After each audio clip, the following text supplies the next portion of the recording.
can you recover from those things? Yes, I dropped this plate on the floor. I have 3 plates that are hot and ready to go to the table. Now I dropped the 4th one on the floor. Can you recover? Can you make it right?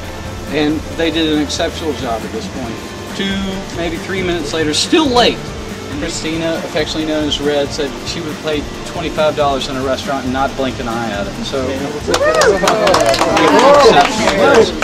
winner of the second course was the mushroom pot pie from the Tin Chef. Now, the one ingredient that that Teddy and Jim pulled out very early, because again they're very process oriented, and they were preparing their rabbit, which at least certainly got my attention, because that can be an ingredient if it works. It's totally lights out, and if it doesn't, it could be a disaster. All right, hey Patty, let's just talk about logistics here. Is that roadkill? That's not a bunny. Wait a second, hold on. That's not a bunny. And this is going to be basically a mushroom stew that is going to be flavored with rabbit. And it's going to be served over really nice big portobello mushroom, fresh Parmesan cheese, imported, shaved. It'll be very tasty. It was a big portobello mushroom with it that I brushed with truffle oil. I used, I think, $30 worth of truffle oil on those mushrooms. My cooking partner, if he finds out, you got to cut this out. If he finds out I used all this truffle oil, he's going to kill me. Okay. The grits were perfect. That was a lot of work. The rabbit was totally out of the box. I think this was your shining dish. This was and it was interesting to us because it had all kind of been one-sided at that point. And then you guys really kind of showed out at this point. Really exceptional dish. We have a stuffed baby bell mushroom with crab, roasted sweet pepper, yellow pepper should be in there as well. Better be in there as well. Yes. I won't say who said this, but we hate stuffed mushrooms, especially in a situation like this. Stuffed mushrooms are not out of the box. Winner of the 3rd course, the grit and rabbit stuffed portobello. This is make or break. One team has won the first 2. One team has won the 3rd round, and soundly. So this is what it comes down to. This is the dish that counts. We're gonna win. It's like the winning team. Oh, we have a surprise for them. We're gonna do a dessert with mushrooms. Okay, all right. We'll see. All right. You heard it here first. All right. We've done a stuffed pork tenderloin with a morel chanterelle stuffing with fruit infused. We've added a porcini reduction with a veal demi-glaze for our sauce. And we've done a smashed potato with a garlic, shallot, and also a chanterelle mushroom. Mashed potatoes out of this world.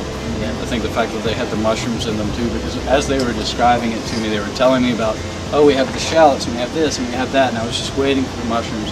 And there were mushrooms in it too. I think the fruit part of it there was wonderful. Deb was saying that it was a wonderful balance.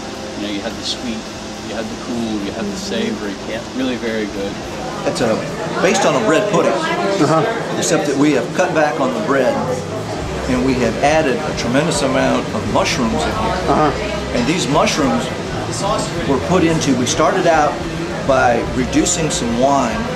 When the wine got reduced down to almost a glaze, we added orange juice. Then we reduced the orange juice down, but we left enough to soak all the mushrooms in. We let the mushrooms soak for about 45 minutes to an hour. And we added a little bit of chipotles in there just to kick it up a couple notches.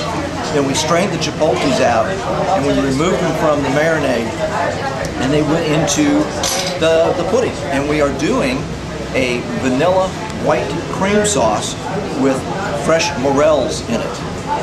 That was very, very ballsy. And something like that needs to be beyond flawlessly executed to pull that off, to really get the full bang for the buck of that. We got a lot of compliments on it, and honestly I think we should have won just because of that. But that's another point. That's okay. Our feeling about that was that it was so out of the box. It was just a wonderful thought. And my first reaction to things is, let me put my nose in it and smell it. And I thought that I would smell earthy and the mushrooms and the dirt and all that stuff, but it wasn't. It was the vanilla and the orange and all that. Really an exceptional dish, out of the box. How you feel after the battle? I'm whipped. I'm just whipped. God. It's a long day. It's always a long day. So, I'm not doing this again next year. huh? I'm not doing it next year. Why not? Even if I win, I'm not doing it. Winner of the fourth offering and winner of the second annual, is that right? Yes. Tin Chef competition would be the Tin Chefs, Patrick and Billy. That's it. We boycott the pub. If Ted came up to me and Billy came up and Pat come up and said, you know what, let's do it one more time, I'd say let's go for it, guys. I don't know what their feeling is at this point, but I would probably say Ted would say no. Billy would say anything's possible. Patrick would say, what the hell, let's run with it. Absolutely not. Why? I would welcome the opportunity to be a judge. We might take a year off. I'm going to travel. I just want to be the guy who sits around and has a couple of beers while these fools cook. Are you kidding me? Cheers. And I think it's so fascinating now that we can come up here to the corner pub and you'll find 4, 5, 6 guys sitting around talking about cooking and recipes. And you know that's a little bit strange in a bar, but you know, and it's not just 4, 5, or 6. There's probably a dozen or more of us that all jump in there and talk about cooking and talk about making recipes, and it's something that we all enjoy. And to get involved with this with other people. This whole tin chef, what does that mean? Well, we're not good enough to be iron.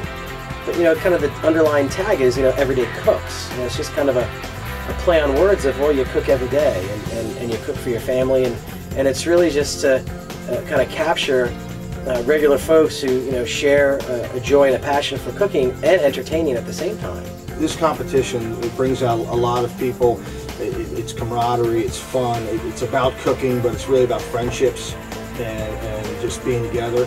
I've told other people about it, and you wouldn't believe, you know, foodies, you wouldn't believe how big their eyes get, and they say, God, that's a great idea.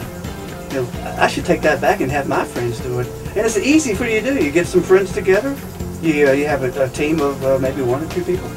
You cook for your friends, you have a little competition, a little rivalry here. You feed your friends good food, and you have good food.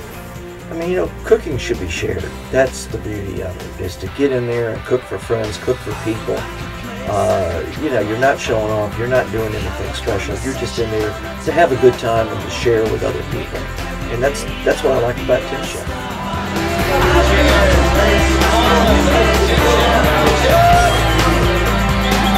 Just wait till